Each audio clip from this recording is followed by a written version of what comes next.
রব্বুল আলামিন বলেন, ইসরাফিল যখন সিংহায় ফুৎকার দিবে, এক ফুৎকারে সবকিছু চূর্ণ বিচূর্ণ হয়ে যাবে। ওয়াহুমিলাতিল আরদু ওয়াল জিবাল, জমিন চূর্ণ বিচূর্ণ হয়ে যাবে। জিবাল মানে হচ্ছে পাহাড়, পাহাড় চূর্ণ বিচূর্ণ হয়ে যাবে।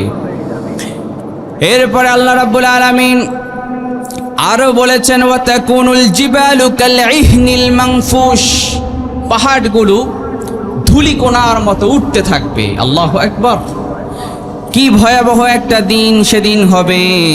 আল্লাহ রাব্বুল আলামিন কোরআনে কারীমে আমাদেরকে জানিয়ে দিয়েছেন, কুল্লু মান আলাইহা ফান ওয়া ইয়াবকা ওয়াজহু রাব্বিকা যুল জালালি ওয়াল ইকরাম।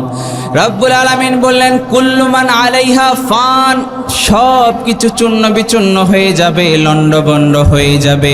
ওয়া ইয়াবকা ওয়াজহু রাব্বিকা যুল জালালি ওয়াল ইকরাম, সেদিন কেউ থাকবে না, থাকবেন একজন। সবাই চিৎকার করে বলেন, তিনি আমার কে? সেদিন আল্লাহ ছাড়া আর কেউ থাকবে না।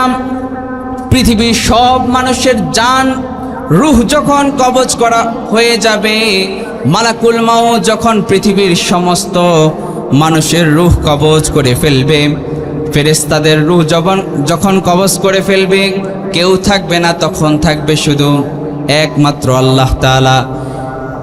যখন সব কিছুর কবজ, সব মানুষ এবং ফেরেশতাকুলের যখন রূহ কবজ করে ফেলা হবে, আল্লাহ তাআলা তখন মালাকুল মাউতকে বলবেন, মালাকুল মাউত তুমিও তোমার জানকে কবজ করে ফেলো। সেও কবজ, তার জানকে এক চিৎকার দিয়ে সে তার জান কবজ করে ফেলবে। এরপরে একমাত্র আল্লাহ তাআলা ছাড়া আর কেউ থাকবে না।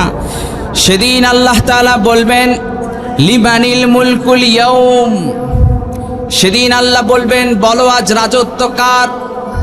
আল্লাহ তাআলা যখন প্রশ্ন করবেন, বলো আজ রাজত্ব কার, তখন সেই সময়ে কেউ উত্তর দেওয়ার মতো থাকবে না। আল্লাহ তাআলা সেদিন তার প্রশ্নের জবাব তিনি নিজেই দিবেন। তিনি বলেছেন, লিল্লাহিল ওয়াহিদিল কাহ্হার, রব তিনি নিজে প্রশ্ন করবেন, তিনি নিজের প্রশ্নের জবাব তিনি নিজেই দিয়ে দিবেন। লিল্লাহিল ওয়াহিদিল কাহ্হার, সেদিন আল্লাহ ছাড়া আর কেউ থাকবে না, সব কিছু লণ্ডভণ্ড হয়ে যাবে। সম্মানিত ভাইয়েরা, তাহলে কিয়ামতের দিন যেই ভূমিকম্প হবে, যে আর্থকোয়েক হবে, সিংহায় ফুৎকার দেওয়ার পরে সেই আর্থকোয়েকে সব মানুষ সবাই শেষ হয়ে যাবে।